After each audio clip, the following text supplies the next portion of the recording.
The truth is the best time to invest in real estate was 10 years ago. The next best time is today.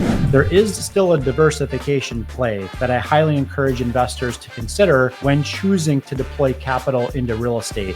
So the main difference is for the investor is our types of investments that are private are not subject to the headline news. You need to establish what your particular goals are. Welcome to the Franchise Freedom Podcast, where you can escape the corporate trap through franchise ownership. Here's your host, ᴍᴏᴍᴇᴛᴏᴛ, the Franchise Guide. Welcome to the Franchise Freedom Podcast. I'm your host, ᴍᴏᴍᴇᴛᴏᴛ, your franchise guide, the show where we help corporate executives experience time and financial freedom via franchising. Thanks for joining us today. You asked for more guests, so we got more guests for you. I have a good friend of mine on today, Jeremy Dyer of Starting Point Capital. Jeremy, welcome to the show. Yeah, Gigi, thank you so much for having me. Yeah, looking forward to it. I guess everyone's been telling me they're sick of hearing from me, so we wanted to have some awesome guests. You were, top on the list. And tell us before we dive in, tell us a little bit about yourself, your background. Yeah, no, I definitely appreciate that. I'll start with the fact that I'm kind of a natural born sales guy, kind of a recovering sales guy, now at the same time. I was very blessed early on, my journey coming out of college. Really was that kind of rookie of the year in my space, catapulted to the number one, in my specific space within North America, out of thousands and thousands of other salespeople. That really afforded my wife and I at the time to, really pay down the mortgage, on our dream house, have the 40-foot RV sitting in the driveway. Things were going well. We had 2 kids, when we were 23 years of age, completely debt-free, right? That allowed us also then to have some additional discretionary cash on the sidelines to where we could do something with it outside of just simply maxing out the 401k and trying to find, the next, Amazon, Facebook, Tesla stock, right? So we watched an HGTV episode one night and it seemed super sexy to get into the home flipping business.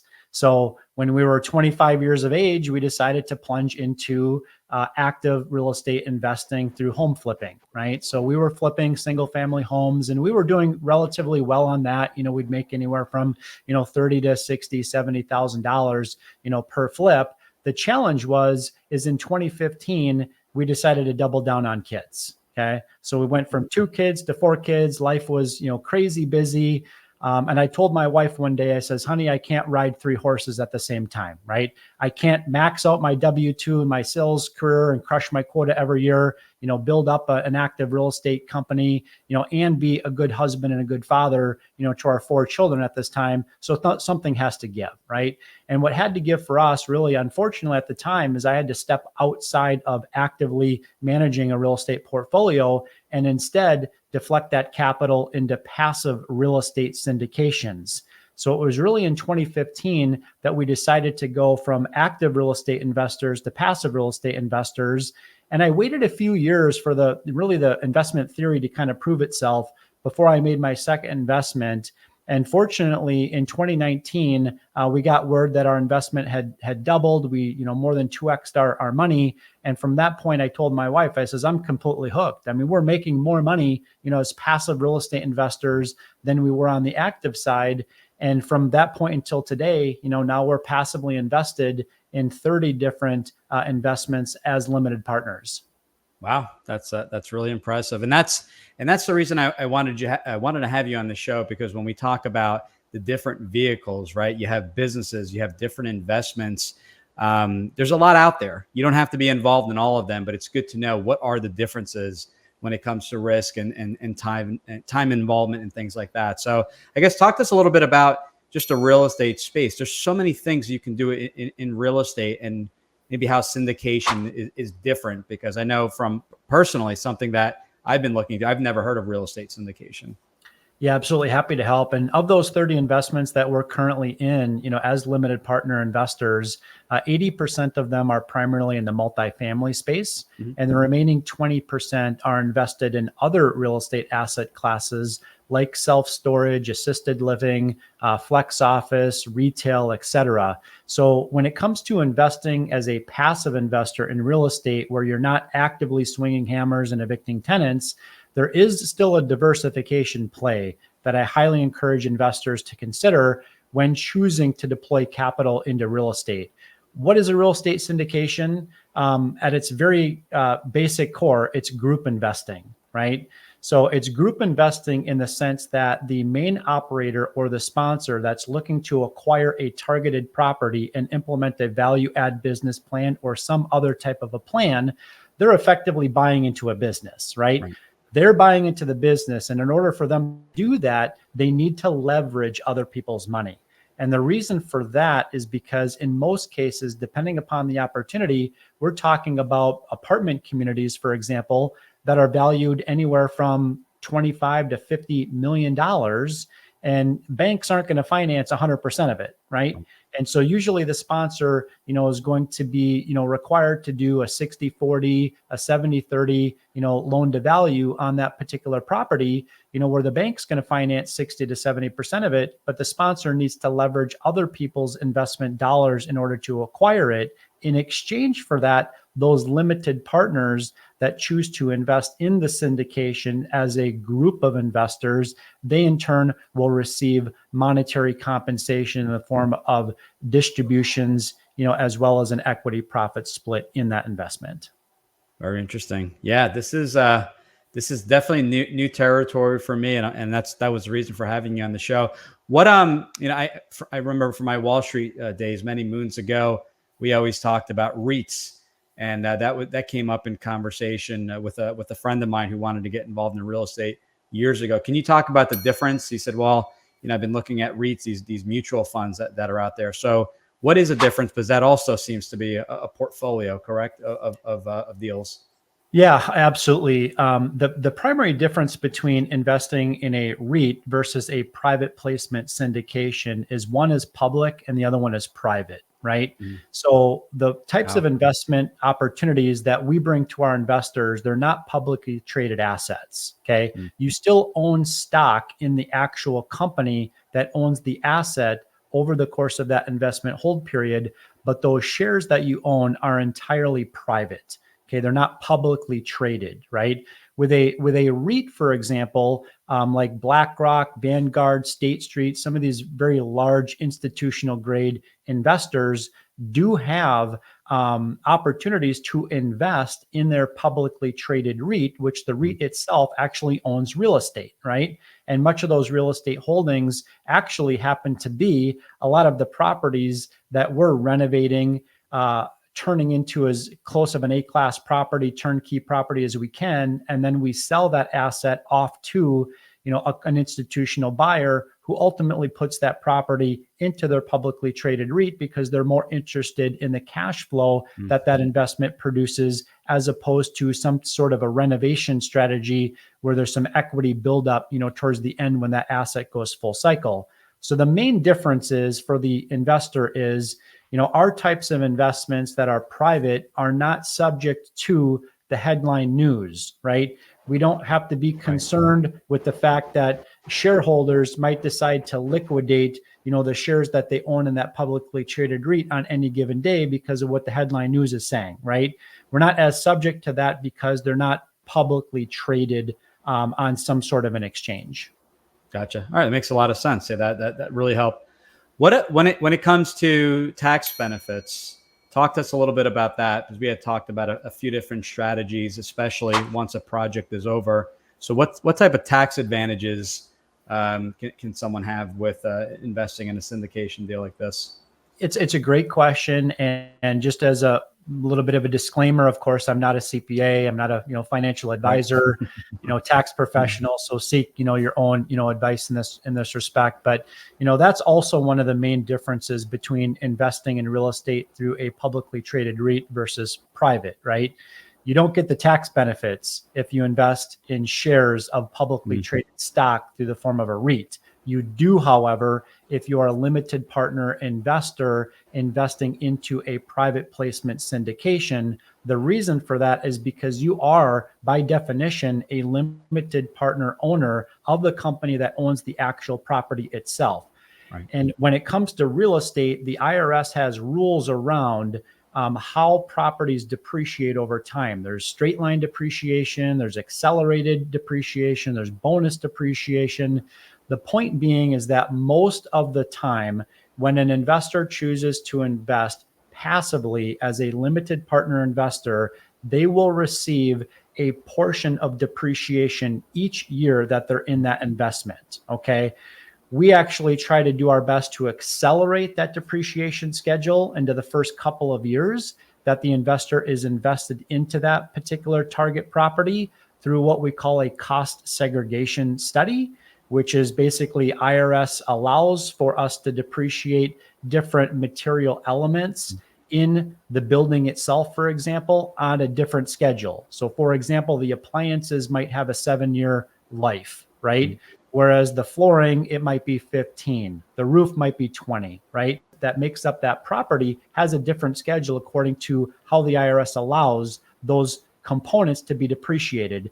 And we hire a third-party engineer to perform that cost segregation study so that we can pass on to our investors as much depreciation loss activity as we can during the course of that investment hold period, so that they can use that depreciation to offset the tax consequences, the capital gains tax consequences on the distributions that they're receiving over the course of that investment hold period, in addition to being able to use that depreciation loss activity to help offset the profit split that that investor receives when that deal goes full cycle.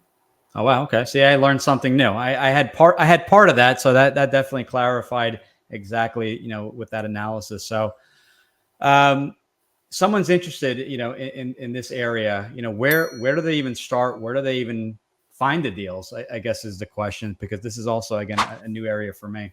It's a great question. And I always tell investors, the first thing you need to do is get your own financial house in order. You need to establish what your particular goals are for investing.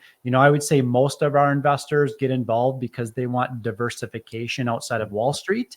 They want to invest in real estate, but maybe like me, when I doubled down on kids and I was coaching hockey teams and so forth, I just didn't have the time, to go out and syndicate on my own, a 4 to 8 unit apartment building. I didn't have time to build up, a portfolio of single family homes, while crushing my quota in my day job, right? So most of our investors, they want to get into real estate. They just don't want to do it actively, and they want to diversify outside of Wall Street and more into Main Street type investing, probably similar to a lot of the franchise owners, as well, that you talk to on a daily basis. So, that's kind of number one, establish what your goals are. The second thing is you really need to get educated, right?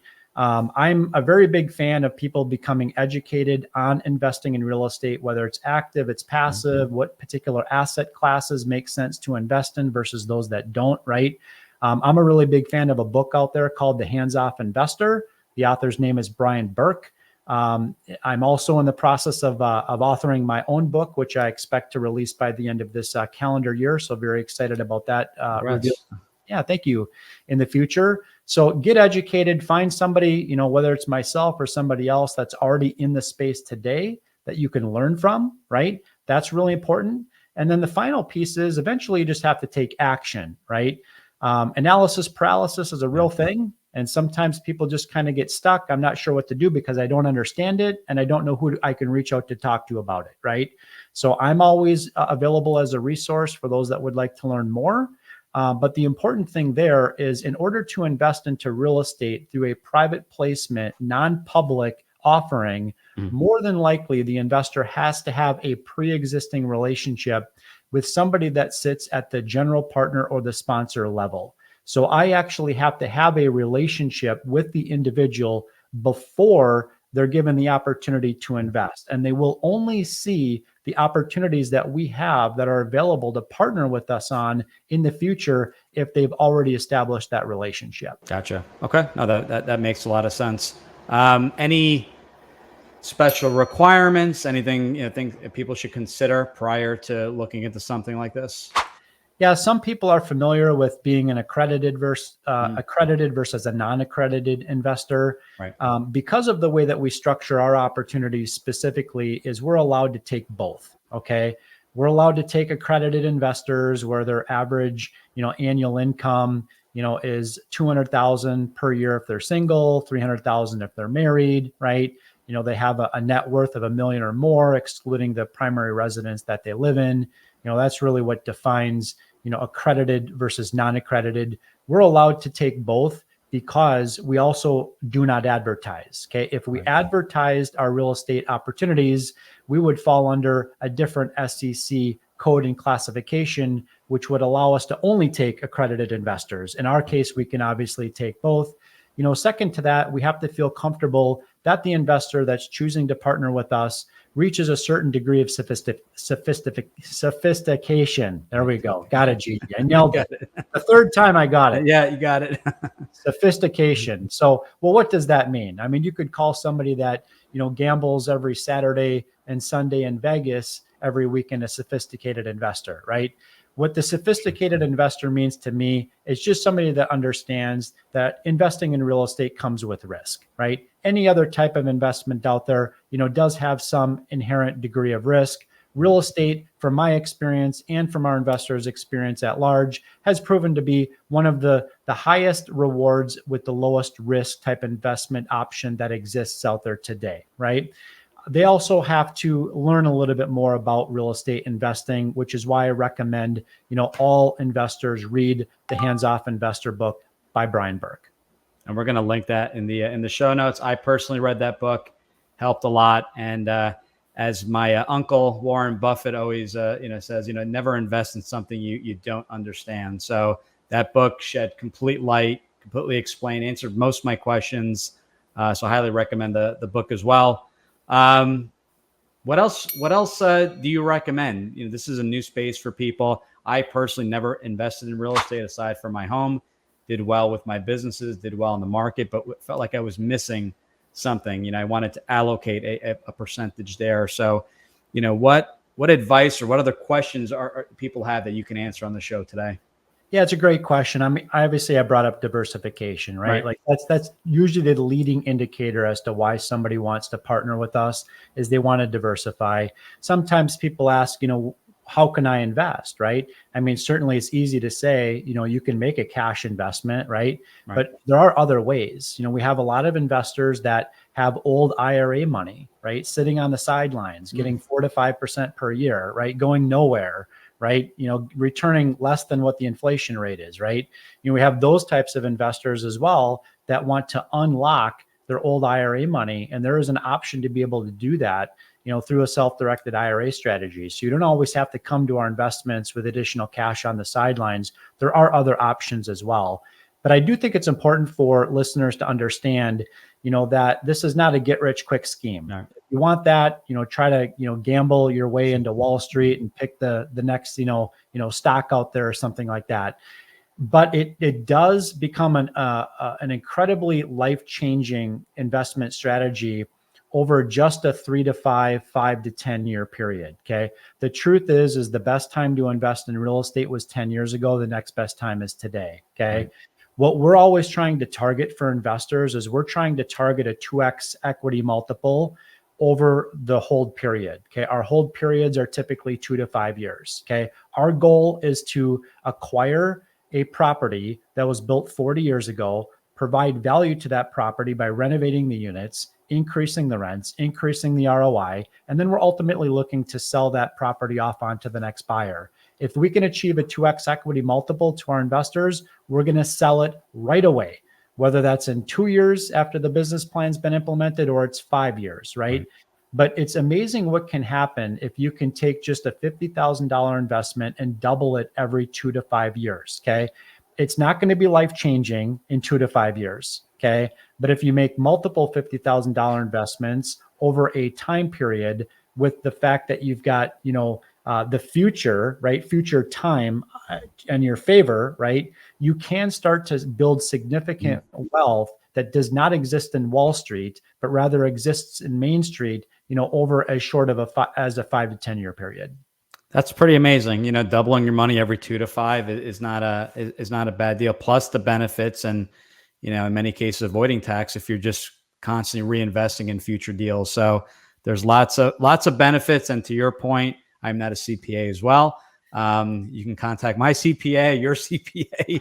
I don't, there's a lot of different rules and things to be aware of, but it's a great strategy. And I honestly wish I knew about it much sooner. So I personally have invested my own funds as a way to diversify and looking forward to future investments. This was awesome. I really, I know this is kind of like a, starting point, right? So actual name of your company is Starting Point Capital, but a starting point to real estate syndication and really learning about that. And I wanted to have you on the show so you can better explain this. And obviously, if someone has specific questions or they've seen, some of your information online, what's the best way they can get a hold of you?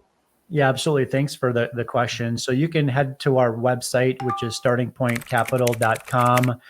There is an option there to get a free ebook on passive real estate investing. So I talk about education a lot. That's a great place to start. You can also check me out on LinkedIn under Jeremy Dyer. You can also email me direct, jeremy@startingpointcapital.com. And we'll put all that in the show notes. Jeremy, it was a pleasure. I really appreciate it. This was really helpful. I'm always learning every time we have a conversation, and looking forward to having you back on the show, man. Yeah, appreciate it, Gigi. Thanks for the opportunity. Thanks. Take care. Thanks for tuning in. If you want to learn how to make the transition from corporate to owning your franchise, join Giuseppe on the next episode. You can also follow on all social media platforms and achieve financial and time freedom today.